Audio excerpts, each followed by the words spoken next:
What's going on, guys? Welcome back to another beer review. Today we are reviewing Soundwave IPA by Siren Craft Brewing Company, I think that's what they're called. So getting into this beer, it's just a standard IPA India Pale Ale. It's got a pretty cool front cover here. They're all quite sort of like this. I've got another one that I'm going to review in the next few coming weeks as well, so I'm sure you guys will see that next. So it's got this kind of eagle that goes into a woman's hair kind of cover.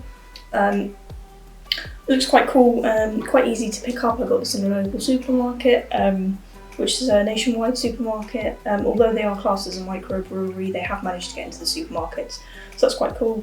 Nice purple colour. I think purple, I seem to find that purple is quite a common one for craft breweries and craft beers, but it's quite cool to know. On the back here it just states, welcome to tropical hop heaven.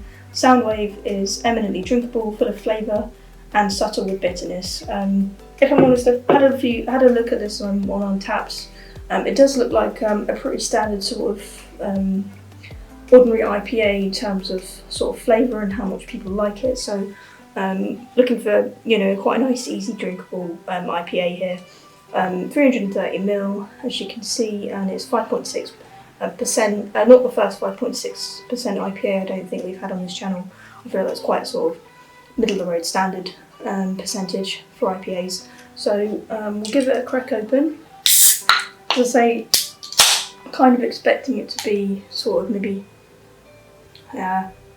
really tropical right on the nose, nice and fruity. Yeah, it smells good. Like I said, I'm kind of just expecting it to be quite a sort of classic craft IPA. There's nothing wrong with that, so we'll start with the pour. Quite foamy, although you can blame me for that.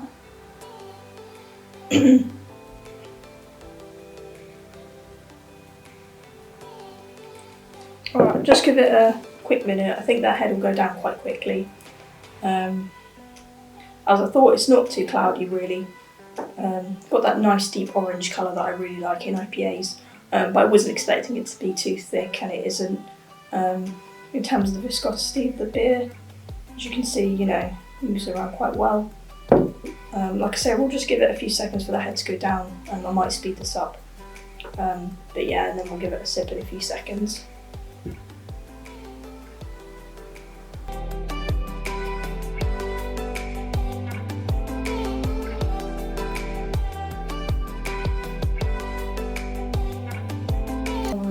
Give it a sip now. As I say, yeah, nice and fruity smell, really sort of standard IPA smells there, but should be really nice and pleasant as well, so give it a sip.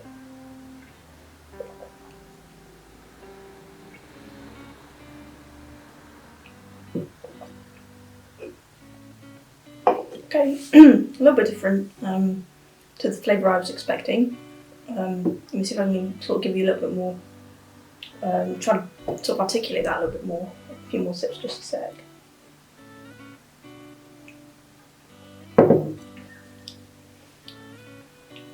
It's kind of funny to taste at first. I can't really explain it. It's kind of almost soapy. It's not necessarily unpleasant, but especially with that smell, it's not really quite what I was expecting.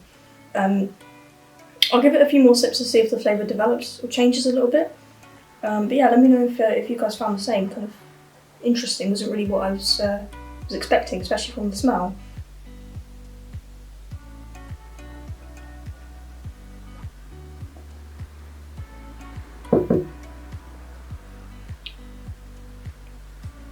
It's coming into itself a little bit more now. A little bit more tropical now, but yeah, something a little bit different about it. This one. It's kind of it's a little bit watery maybe, and maybe just a bit more floral than I was thinking about. Full of flavour, subtle with bitterness, it says, and just a tropical hop heaven. So no kind of warning about kind of being very, very floral or anything. They do say it's unfiltered, unfined, and then it may contain sediment. And I always look out for this suitable for vegans and vegetarians. It says, which is obvious because if it's suitable for vegans, it would be suitable for vegetarians. But yeah, nothing about the hops particularly in this one. It just says that it includes the hops. So, you know, a lot of craft breweries do include the hops information. This one doesn't, and maybe, and I kind of wish it did, because I'm a little bit intrigued as to what's making it so sort of floral and flowery. I know floral means flowery, but that's kind of best way I can explain it. It doesn't smell so much as it tastes. The smell, you can kind of get the kind of bitter hoppiness. On their Untapped page they said resinous, which I think kind of makes sense as to the smell at least, but still not the flavour. I'm not getting too much tropicalness in the flavour. Definitely a different one, definitely an interesting one. If I'm honest, like I say, and unfortunately it does happen quite a lot, it's not what I was expecting. It's still a pleasant IPA, I'm still going to get through it all. Any beers that I review, I always finish them once I've finished the review. I think it's fairly pleasant. I probably would have it again, but it's also not quite the flavours I look for in an absolutely standard IPA. If I'm just looking for your classic run-of-the-mill IPA and the flavours that I expect, it wasn't quite what I was thinking of, and it wasn't quite as pleasant as what I was hoping for as well. I feel like that's quite important to mention.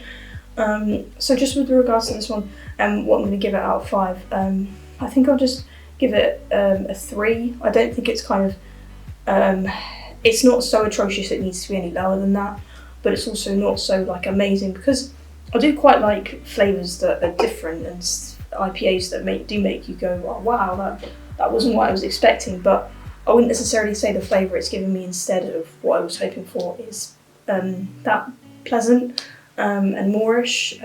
So that's why I'm going sort of lower rather than the higher end of the spectrum, for being a little bit out there and a little bit out of the box.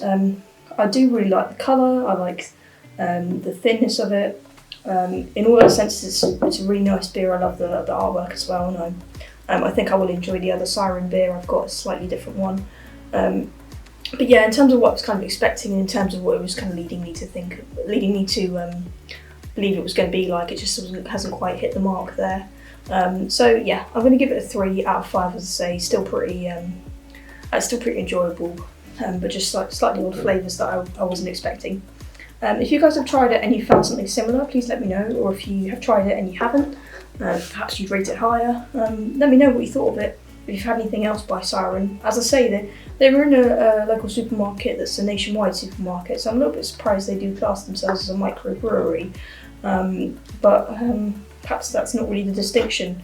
Even if you're in main supermarkets, that's not what makes you a macro or a micro. But anyway, yeah, 3 out of 5 for this one, guys. Pretty standard run of the mill, but not quite what I was expecting either. So yeah, if you enjoyed this video, I know it's not been too much of a long one, but if you enjoyed it, please give it a like, subscribe if you've yet to do so, if you want to see more videos. I'm starting to get together playlists now of IPA, or sorry, not IPA, but like sort of beer styles. So if you guys have particular styles that you really enjoy, there should be sort of more and more playlists. For instance, I've got double IPA ones, sour ones, and New England ones, just off the top of my head. There might be more when this review comes out. So yeah, if you guys don't want to stop the reviews here, you can find more playlists on the channel. And yeah, hope you guys enjoyed it, and I will see you guys in the next video as always. Peace.